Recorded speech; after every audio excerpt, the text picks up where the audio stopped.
এরপরে আমাদের গাড়ির উপরে কিভাবে রড নিয়ে দেশীয় অস্ত্র নিয়ে ছাত্রদল যুবদল বিএনপির যারা সন্ত্রাসী তারা কিভাবে আক্রমণ করছে, আমাদের মিডিয়ার গাড়িকে নাসিরউদ্দিন পাটোয়ারির গাড়ি ভেঙে চুরে শেষ করে দিচ্ছে, ভিতরে পায় নাই। পরে আমি যে গাড়িতে ছিলাম, নাসির ভাই যে গাড়িতে ছিল, ওই গাড়িতে তারা রড নিয়ে গাড়ির উপরে উঠে পর্যন্ত গ্লাসে মারছে, 2 গাড়ি বের হয়ে গেছে। এরপরে আমাদের যে জেলার সেক্রেটারি এনসিপির, তার এখানে হাত ভেঙে ফেলছে, একদম রড দিয়ে পিটায়, একজনের চোখ উঠায় ফেলছে, একজনের এখানে মুখ ফাটায় ফেলছে। এই ভাইদেরকে নিয়ে যখন আমি সদর হাসপাতালে যাইতেছিলাম, ওই টাইমে সদর হাসপাতালের ওই গেট থেকে আবার ওই ছাত্রদল যুবদল বিএনপির সন্ত্রাসীরা আমাদের উপরে রক্তাক্ত হামলা চালায়, এবং আপনি দেখেন রড দিয়ে আমার হাতে পর্যন্ত পিটানো হয়েছে। সেক্রেটারি আপনার দেখেন ওনার হাতের কি অবস্থা করা হয়েছে, রড দিয়ে কিভাবে পিটানো হয়েছে, এখানে পিটানো হয়েছে। এবং এখানে আরো এমন অনেকে আছে যাদেরকে ওরা আলাদা করে আটকায় রাখছে, আটকায় যেভাবে ইচ্ছা ওভাবে পিটাইছে।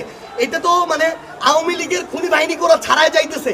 তারেক রহমান, সালাউদ্দিন আহমেদ বলুক যে তারা এই ধরনের খুনিদের পোষে, তাদের বিরুদ্ধে আমাদের আবার নামতে হবে। এরা ভুলে গেছে এরা 17 বছর কি জুলুমে ছিল, কিভাবে এরা অন্যায় শিকার হয়েছিল।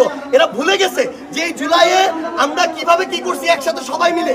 কিন্তু আজকে এরা সন্ত্রাসী খুনি বাহিনীর মতো মানুষ মারার জন্য উদ্যত হয়েছে।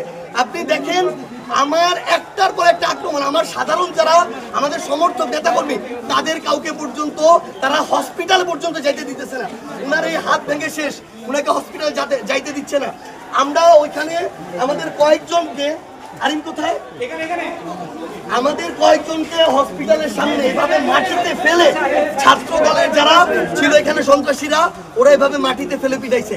এখন নাসিরউদ্দিন পাটোয়ারি কিংবা আমাদের সমালোচনা যদি পছন্দ না, আপনি কথা দিয়ে সমালোচনা করেন, আপনি যদি গায়ের জোর দেখান, সন্ত্রাসী কায়েম করতে চান, তাহলে তো এটা আগের সাথে কোনো পার্থক্য নাই। তো তারেক রহমানকে বলতে হবে উনি এই ধরনের আরেকটা সন্ত্রাসী বাহিনী পুষতে চায় কিনা, যেটা ছাত্রলীগ ছিল, যুবলীগ ছিল। আপনি দেখেন তাদের সন্ত্রাসী